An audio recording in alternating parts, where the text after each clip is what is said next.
Salutare și bine ați venit la un nou vlog. Astăzi iar suntem la școală să decorăm clasa lui mami. Desigur și cu mami. E plină. Deci numai cu chestii numai pentru copii. Nu mai fluturaș. Fluturaș, peste tot fluturaș. Și pe mami eu fluturaș. Da. Am pus și eu fluturaș astăzi. Nu cred. The next day. Așa că arăm noi cutiile. Cine Ne mutăm? Oare ne mutăm? La altă casă? Sau poate la apartament? La apartamentul pe care îl avem deja? Armin, ne ajuți? Da, eu duc Roaba. de război. Aceasta este ciorba început de ieri, pe care am terminat-o astăzi. Am adăugat borș și bulion făcut de mine. A trecut ceva timp de când l-am făcut și nu s-a alterat. Înseamnă că l-am conservat cum trebuie și fără conservant. Acum să chem copiii la masă. Nu așa! Avem câteva tricouri din seria trecută, voi o știți. Cu emblema Mara Ștefania. Eu zic că arată super bine. E logo-ul brodat. Și intrați repede pe site că sunt limitate. În funcție de cerere, noi vom mai face. Eu am găsit tricoul ăsta, 7-8 ani. Pentru mine e cam mare. Dar dacă vi-l doriți, îl găsiți pe site marastefania.ro. Și pe acesta îl găsiți pe site, doar că nu știm câte vor fi. Totul depinde de voi. Dacă comandați și vreți mai multe, o să adăugăm pe site. Dar dacă nu, oare ce vom face? Scrieți-ne în comentarii. Motivul pentru care punem tricourile cu broderie pe site este că voi ne-ați scris mereu în comentarii de când am pus site-ul că vreți tricourile cu broderie pe site. Așa că luăm tot ce avem și le numărăm, notăm ca să vedem stocul și de astăzi le găsiți pe site marastefania.ro. Acolo intrați. Dacă vedem că vouă vă plac așa de mult încât vă cumpărați foarte multe, începem și producția tricourilor cu broderie. Să nu uitați că avem și colorate roz cu mânecă lungă, iar pentru adulți culorile acestea: mov, bleu maren, galben, ies și ies. Sunt bune și pentru copii. Acestea sunt mici, 6 ani. Super! Cât eu ca lemnele le mut să eliberăm, cred, din curtea, de fapt. Mami, Am făcut pliantul pentru la școală. arată foarte frumos. Liceul de Arte Oradea, clasa 1, anul școlar. Bine ați venit. Eu? Bravo, Sunt aici. mami. Un like mare pentru mami de încurajare. Aici structura anului școlar, dacă vă interesează, urmăriți-o repede. Să știți Repede, când aveți vacanțe. Screenshot. Bine, școala altfel și săptămâna verde sunt diferite, dar sunt aproximativ în aceleași perioade. Mami a făcut Fluturași, design. desenuri muzicale, pentru că suntem în clasa fluturașilor și suntem la liceul de arte, la secția muzică. Și? Avem disciplinele de învățământ, planul cadru. După cum știți, norma la profesori s-a mărit, de aceea avem 2 ore remediale aici, Wow. la română și la mate. Nu cred. Da? Domnul Bolojan ne-a mărit norma cu 2 ore pe săptămână, vă dați seama. Partea asta nu vă arăt pentru că este lista cu elevi și datorită GDPR-ului eu trebuie să-i țin secreți aici, dar este și Briana pe listă. Așa că Briana o va avea pe mami învățătoare, vă dați seama. Arată foarte bine, felicitări mami. Mă duc să scot acum. Succes! Eu termin aici, fac ordine și curățenie până în capăt. Iar aici ce se întâmplă? Aștept să se tragă pe o parte, apoi le întorc și le trag și pe cealaltă parte. Am dat din prima să fie printul dublu, dar ce credeți? Îmi punea să întorc pagina de fiecare dată. Așa că știu eu singură cum să fac, pentru că această imprimantă să meargă mai rapid. Le trag întâi pe o singură parte, apoi trebuie să am grijă cum pun hârtia și trag și pe partea cealaltă. Și s-a făcut lumină, am deschis geamul ca să nu mai fie nevoie să pun lampa. Cineva mi-a mai scos ceva la imprimantă și nu știu dacă să pun asta în clasă. Nivelul de zgomot. Poate fi pentru mine. Voi ce părere aveți? Unde să o afișez? Aici acasă? Pe perete? Așa? Sau să o duc la școală la prichin de e-mail? Zona din nisip o mutăm în grădină, deoarece aici nu se joacă nimeni. Poate acolo o să ne jucăm, deoarece facem un loc de joacă.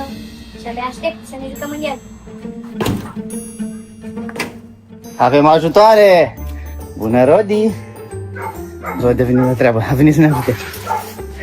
Dar Rai a venit singurica, fără să-i spuneam să ne ajute. Bravo, Rai!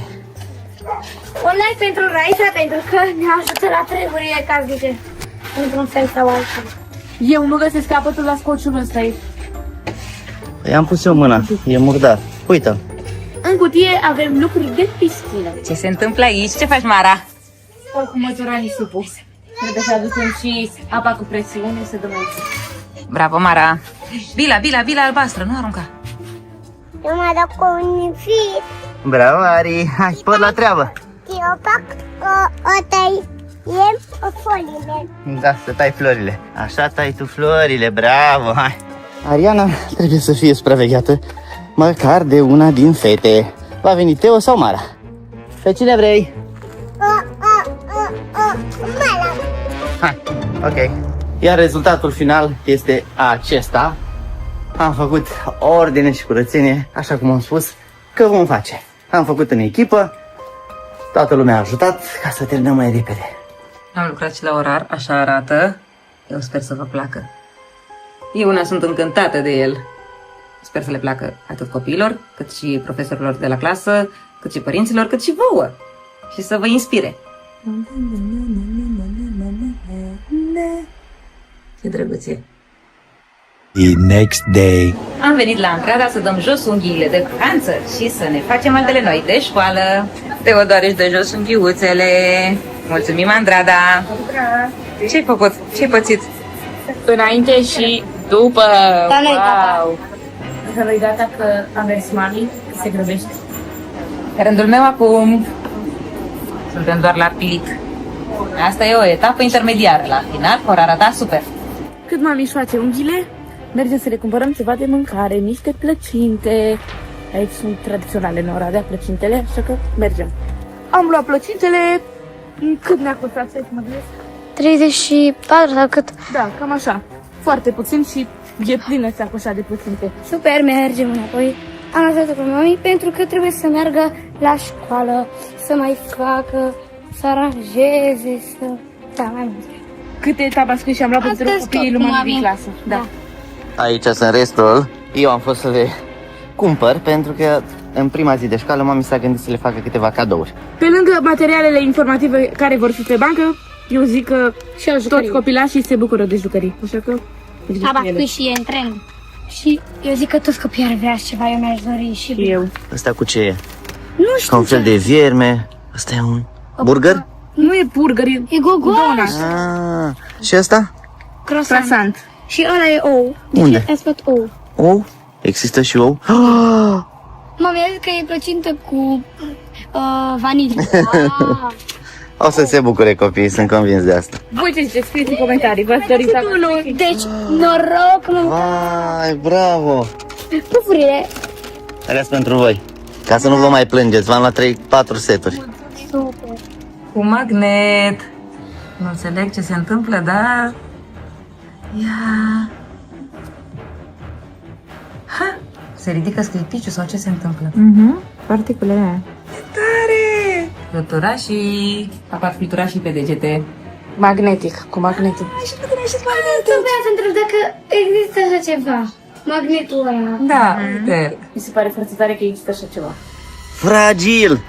Au venit colete cu produse noi pentru site-ul nostru maraștefania.ro. Intrați repede, repede, repede să vedeți ce rigle frumoase avem noi pentru voi și stickerele care sunt extraordinare. Intrați repede să vedeți despre ce e vorba. Da, vrei să vezi și tu? Ari, mă ajută! Haideți repede, repede să vă arăt riglele. Așa arată unghiuțele mele cu fluturași.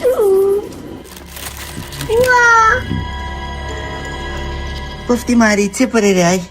E unul. Ariana analizează personajele de pe riglă, fluturașii, textul și noi. O găsiți pe site maraștefania.ro. Iar aici avem stickerele despre care v-am povestit mai devreme. Și ce mai avem noi aici? Ia să vă arăt eu. Mov. Cel mai interesant lucru este că începând de astăzi avem pe site și căni de culoare roz. Dacă s-au cumpărat toate cănile albastre, hai să vedem cum vor prinde la public cănile de culoare roz. Nu le găsesc. Aici sunt cănile. Oare am nimerit culoarea roz? Ari, hai să vedem culoarea roz. Hai, repede, repede, repede. Ce culoare e asta, Ari? Am zis ce culoare e? E galbenă, da? Da. Mai căutăm. Următoarea, tot galbenă. Hai. Crezi tu? Verde deschis. Încă o dată. Nu, albastră. E bine că avem stoc nou. Le-am întors invers. Hai să vedem. Și. Asta e roz! Yay! Așa arată cănile roz. De la noi de pe site. maraștefania.ro. Familia mare pe o parte, iar Mara Ștefania cu logo-ul vechi pe cealaltă parte. Toate sunt roz. Am comandat multe, așa că intrați repede pe site. Hai. Vrei și tu una roz? După unghii, am venit la gene și sprincene. Abia aștept să vedem ce o să iasă. Să mă și machiez apoi. Și îmi dau unghiile jos. Atât de mult mi-au crescut, îmi pare rău de ele, dar asta e cum mă lasă doamna de pian.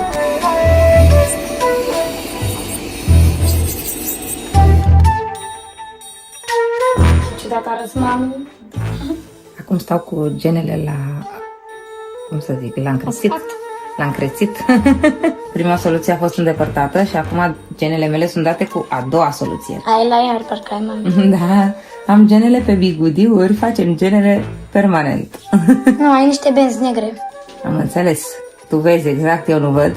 Dar măcar am putut să deschid un pic ochii, mă vedeți? Ia, priviți așa, foarte puțin. A few moments later. Acum genele mele au fost vopsite, deci s-ar putea să folosesc rimel mai rar, ceea ce e foarte bine, că eu sunt alergică. Ți-a picat. Ce-a picat? Te n-a făcut nimic. Ce fain arată, mami. Acum tratament, sunt deja vopsite, Teo zice că arată bine, deci abia aștept să mă văd și eu în Dacă e foarte oglindă. puține. Da, aha. 3 fire. Da. Aici. Wow, nu pot să cred ce tare! Abia aștept să mă și machez, va fi super.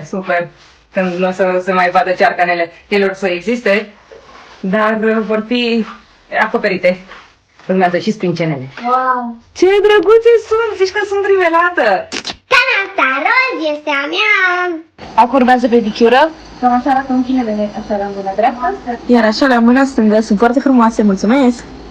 După gene, la sprincene. Prima e aproape gata, urmează și a doua. Forma e gata, urmează vopsitul. Ei, uite așa arăt cu ele vopsite, adică e vopsea opusă, încă nu e dată jos. Mama mia, ce contrast, ce privire. Când mă machez și scap de cearcăne, va fi mult mai bine. Mă duc la mărăsut. Cum e etapa ei de unghii? A mea. E așa. Normală. Și niște ceară așa bonus cu sclipici. E interesant. Gata. Acum sunt și aranjată și în sfârșit cu sprincenele și genele făcute. Rândul marei la gene. Pe astea e Sprincene. Că deja trebuie. Unghiile, ce drăguțe! sunt unghiile mele. La picioare nu le-am arătat. Cu căști. Și acum am început pedicura. Și eu sunt gata. Și Teo e gata. Ia arată-ne unghiuțele tale. Sau mi le-ai arătat? A, le-ai arătat. La picioare la fel. Magnet și aici. Uite, se ridică. Arată palpită. Contură. Așa. Face. Cum e, Teo? Îți place? Cred că îmi plac cel mai mult unghiile astea tale. Din toate rândele tale. E gata! Acum sunt și eu gata, am sprâncenele făcute și genele. Mulțumim! The next day. A doua zi ne-am apucat de montat stâlpi. De fapt, am pus niște bețe pe care o să așez această plasă. Aici. Uite, desfacem. De aici desfacem. Mai ajută și Ariuca. Stai, că nu știu, cred că are nod. Ari, hai, ajut pe tati? Da, uite așa, una. Tu ce zici? Poți? Alu. Ai rupt. Uite, și acolo, bravo. Așa, gata, încă una. Coșo. Bravo! Și ultima. Imediat punem plasa și o să avem puțin tică de intimitate, să zic așa. Desfac eu plasa. Hai, trageți de rolă spre voi. Așa, bravo Ari, uite că Ari știe, bravo Ari. Hai Ari, hai. Unde-i papucul tău? Oh, repede. Și. Hai. Hai Ari, hai. Și. Opa! Ia să vedem de unde începe. Așa va veni plăsuca. Da, acum trebuie doar așezat. Au venit fetele acasă? Normal. Unghii normale. Da. Începe școala.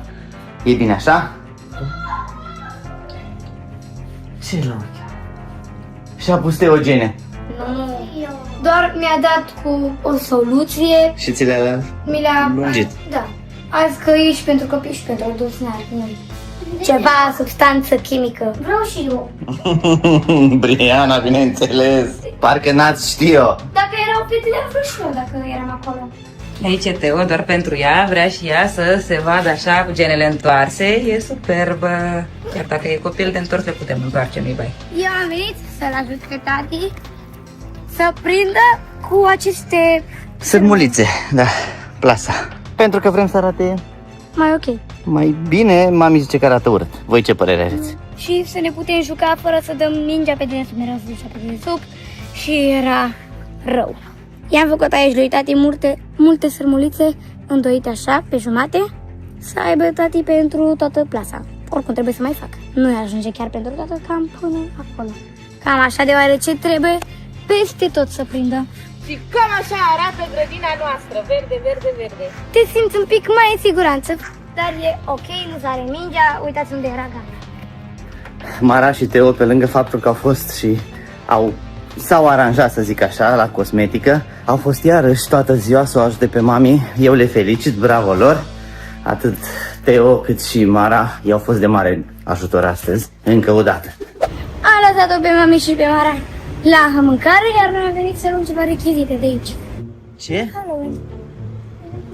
De pe acum? Oh my god, nici Crăciunul n-a venit, nici toamna, nimic. Teo, a venit toamna. Asta înseamnă că a venit? Da, dar n-a nici venit. produsele de Halloween. Am fost în mijlocul toamnei atunci când aduci decorațiuni și pregătești. Halloween! Halloween!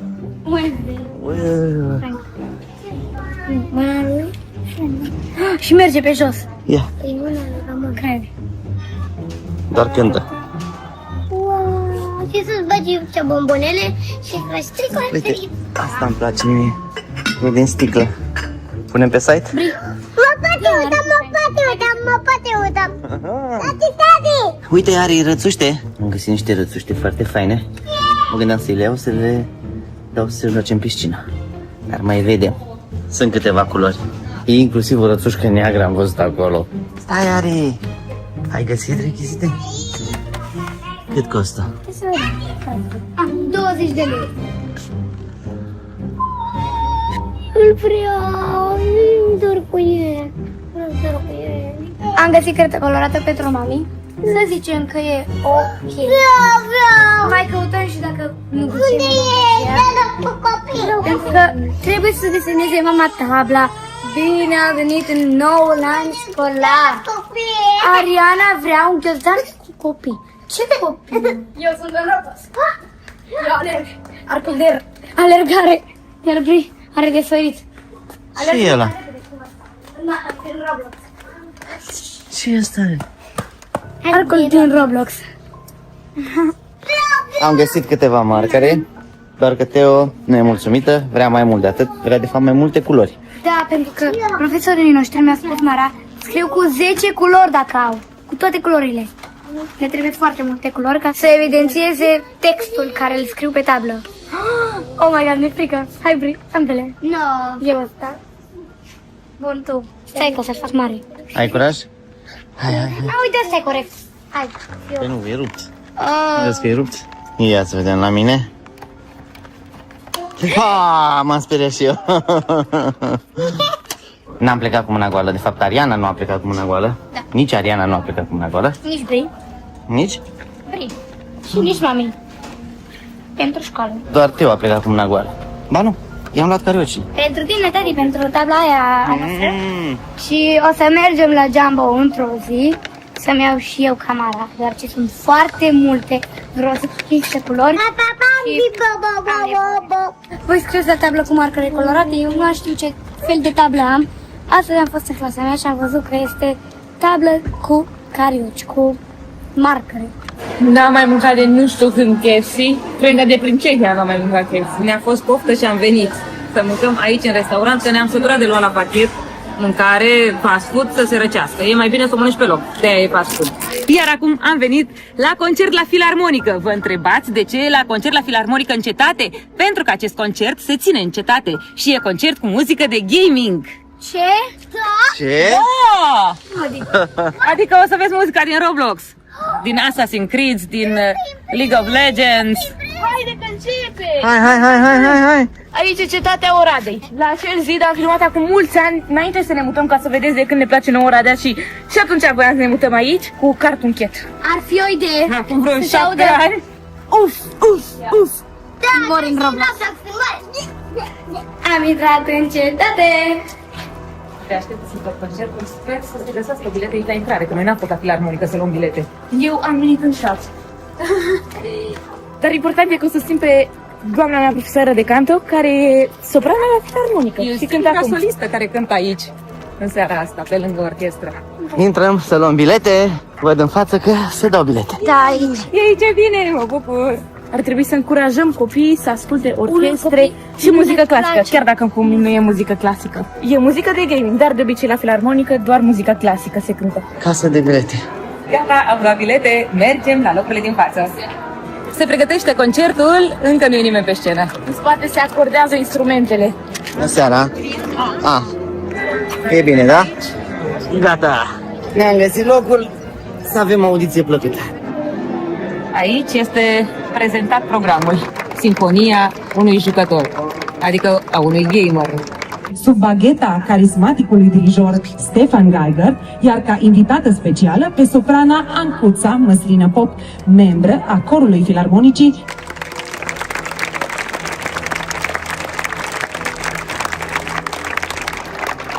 Întotdeauna dirijorul de mâna cu vioara întâi.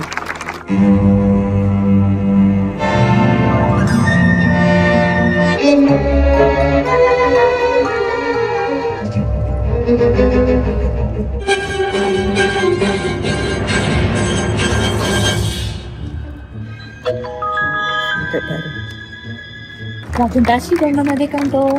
Ariana dormea și dintr-o dată a aplaudat. Ari, dormi.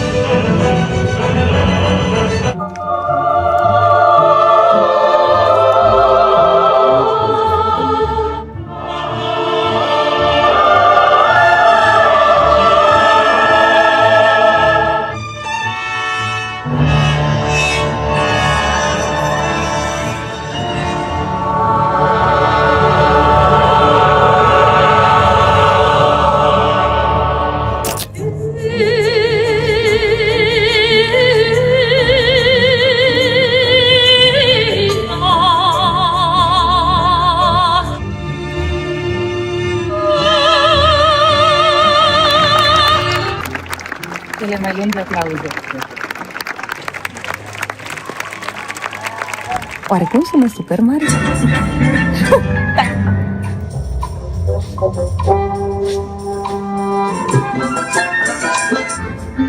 E fain! Cred că e finalul. Aplauze în picioare de data. Și felicitări doamnei mele profesoare de canto. Felicitări, doamna Ancuța! Felicitări artiștilor, Mara e mândră de doamna ei profesoară. Horror. Da, pe jocurile astea cu coloană sonoră importantă sunt jocuri în care se bagă mulți bani, iar jocurile în care se bagă mulți bani sunt jocurile cerute. Jocurile cerute sunt cele cu crime și asasini. Și după concert am venit după baloane. Multe baloane pe care le ducem în clasa lui mami. Are nevoie de ele și ne ajută cei de la Prietenii Veseliei, de aici din Oradea. Și le mulțumim! Se închide sau face pop? Nu se închide, că am ajuns acasă cu baloanele.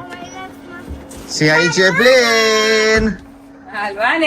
Nu vine să cred că avem atâtea baloane. Și noi am cumpărat, să punem, să ne chinuim acolo. Așa e mult mai ușor. Iar eu am sunat-o pe Corina de la Prietenii Veselii să-i cer un sfat. Cum să leg eu baloanele între ele? Și mi-a zis, îți trebuie baloane. Stai așa, că te rezolv. Uitați-vă câte baloane mi-a dat. Foarte multe, o arcadă întreagă. Abia aștept să o pun frumos așa. Să facă copii acolo poze. Le mutăm în dubă. Vă mulțumim că ați ajuns până la final, noi ne ducem să ne culcăm. Sper că vă plac genele mari, le-am prea se vede. De la mine? Și le-am întors. De la mine? Da! Se vede. Și la tine, da. Aveți gene mari. Eu am două fiere. Astea trei au ieșit cu gene. Mara, mai puține gene. Blea, Tata are gene multe, tu nu ai.